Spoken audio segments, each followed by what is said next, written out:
എല്ലാ കുഞ്ഞുങ്ങൾക്കും നമസ്കാരം. സുഖല്ലേ എല്ലാവർക്കും? എല്ലാവരും വലിയ സന്തോഷത്തിലായിരിക്കും. പുത്തനുടുപ്പും പുസ്തകങ്ങളും വർണ്ണക്കുടകളുമൊക്കെയായി സ്കൂളിലേക്ക്, പുതിയ ക്ലാസ്സിലേക്ക് പോകാനുള്ള തിടുക്കമില്ലേ എല്ലാവർക്കും? ഉണ്ടാകും, ടീച്ചർക്കറിയാം. എല്ലാവർക്കും ആശംസകൾ. പുതിയ അധ്യയന വർഷത്തിലേക്ക് സ്വാഗതം. 3ാം ക്ലാസ്സിലേക്ക് മലയാളത്തിന് പുതിയ പാഠപുസ്തകമാണ്. എന്തൊക്കെയാണ് പഠിക്കാനുള്ളതെന്ന് നമുക്ക് നോക്കാം. ഇതാ നോക്കൂ, ഇതാണ് ആദ്യ യൂണിറ്റിലേക്കുള്ള പ്രവേശകം. യൂണിറ്റിൻ്റെ പേരെന്താണ്? നോക്കൂ, കനകച്ചിലങ്ക. കണ്ടില്ലേ എല്ലാവരും? എന്താണ് പേര്? വായിച്ചു നോക്കിയേ, ഓരോ അക്ഷരമായി വായിച്ചു നോക്കിയേ. കനകച്ചിലങ്ക. കനകച്ചിലങ്ക. എന്താണ് കനകച്ചിലങ്ക എന്ന് പറഞ്ഞാൽ? കനകം സ്വർണം, ചിലങ്കയോ? അതെ, പാദസരം. നിങ്ങൾക്കറിയാം അല്ലേ? പെൺകുട്ടികളൊക്കെ കാലിൽ അണിയാറുണ്ട്. അതാണ് പാദസരം അല്ലേ? അവർ കാലൊന്ന് മെല്ലെ ചലിപ്പിക്കുമ്പോഴേക്കും കിളിക്കൊഞ്ചൽ പോലെ പാദസരത്തിൻ്റെ കിലുക്കം കേൾക്കാം അല്ലേ? ഇവിടെ എന്തായിരിക്കും കനകച്ചിലങ്ക? മലയാള ഭാഷയാണ്. കവിതയും നാടൻ പാട്ടുകളും കഥകളും പഴഞ്ചൊല്ലുകളുമാകുന്ന മണികൾ കിലുങ്ങുന്ന മലയാള ഭാഷയാകുന്ന കനകച്ചിലങ്ക. കനകച്ചിലങ്ക എന്താണെന്ന് മനസ്സിലായോ? കനകച്ചിലങ്ക എന്നാൽ സ്വർണ്ണപാദസരമാണ് ഇവിടെ മലയാള ഭാഷ. മലയാള ഭാഷയാകുന്ന പാദസരത്തിലെ മണികൾ ഏതൊക്കെയാണ്? കഥകൾ, കവിതകൾ, നാടൻ പാട്ടുകൾ, പഴഞ്ചൊല്ലുകൾ, കടങ്കഥകൾ തുടങ്ങിയവയൊക്കെ അല്ലേ? അവയൊക്കെയാണ് മണികൾ. ഇനി ഇവിടെ യൂണിറ്റിൻ്റെ പ്രവേശകമായി കൊടുത്തിരിക്കുന്ന ആ വരികൾ വായിച്ചു നോക്കൂ. അമ്മ ചൊല്ലിത്തന്ന ഭാഷ ഞങ്ങൾക്കമ്മയെ പോലെ ഈ ഭാഷ. അല്ലേ? എന്താണ്? അമ്മ ചൊല്ലിത്തന്ന ഭാഷ ഞങ്ങൾക്കമ്മയെ പോലെ ഈ ഭാഷ. അമ്മ ചൊല്ലിത്തന്ന ഭാഷ ഏതാണെന്നാണ് പറയുന്നത്? അതെ, മലയാള ഭാഷ. ഏതാണ് അമ്മ ചൊല്ലിത്തന്ന ഭാഷ? മലയാള ഭാഷ.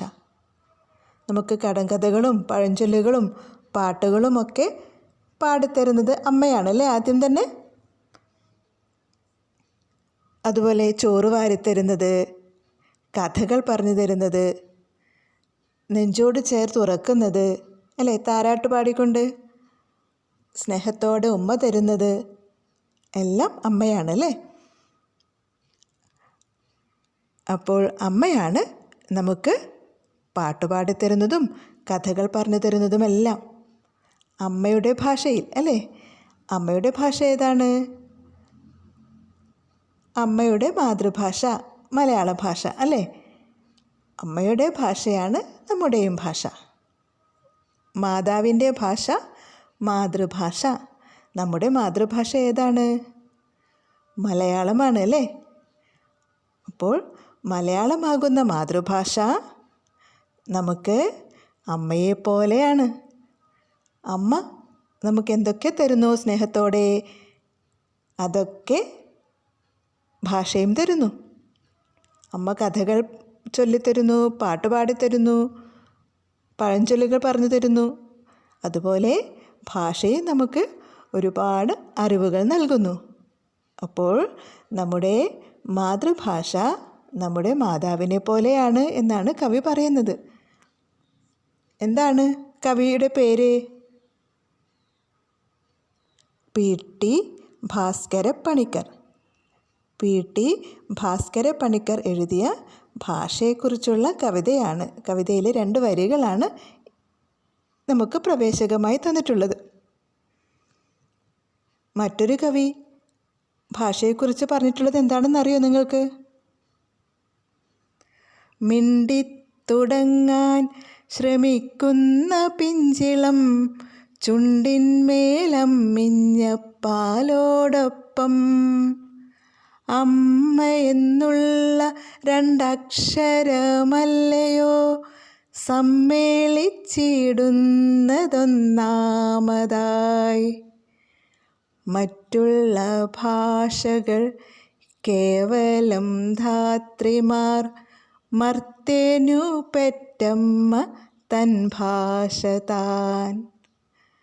അപ്പോൾ ഓരോ മനുഷ്യർക്കും ഭാഷ തൻ്റെ മാതൃഭാഷ പെറ്റമ്മയെപ്പോലെയാണ് എന്നാണ് വള്ളത്തോൾ എന്ന കവിയും നമുക്ക് പറഞ്ഞു തന്നത്.